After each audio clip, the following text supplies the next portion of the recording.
Magandang araw po sa inyong lahat. Ako po si Hill Oliver Rodriguez, ang inyong Raha Filipino ng Silay.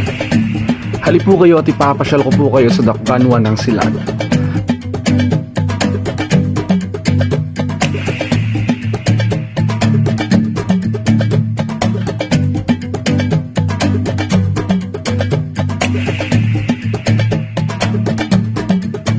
Ang syudad ng Silay tinaguri ang Paris of Negros dahil sa iba't ibang naglalakihan at nagagandahang mga ancestral houses at tanawin dito sa aking bayan.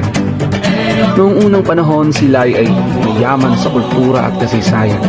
Dumaan man ang digmaan, Silay ay bumangon.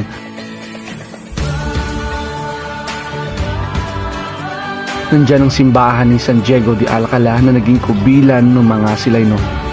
Pero nung unti-unting bumangon ng Silay, isa na dito ang tulong ng Sugarcane Central ng Silay.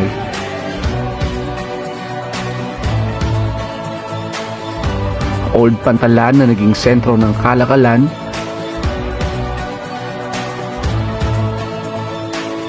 at ang mga magsasaka or sugarcane worker na unti-unting nagpabangon sa ekonomiya ng Silay.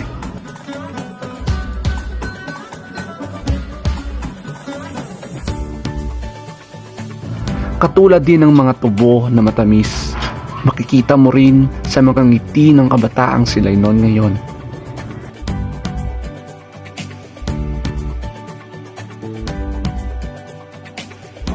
Ang syudad ng Silay ngayon ay matatawag na its finest dahil hanggang ngayon napanatili ang ganda nito.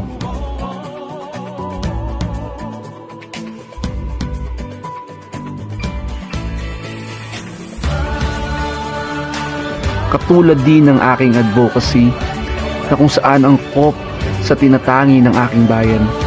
Ito po ay preservation and promotion of ancestral houses and tourism industry ng Silay.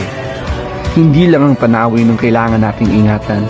Kailangan din nating ingatan at pagyamanin ng mga sumusunod na henerasyon dahil sila ang susunod at magpapatuloy ng adikain ito. Like Silay's slogan says, "Life is sweet and the past is forever." Sa muli, ito po ang inyong Raha Filipino ng Silay, Hill Oliver Rodriguez.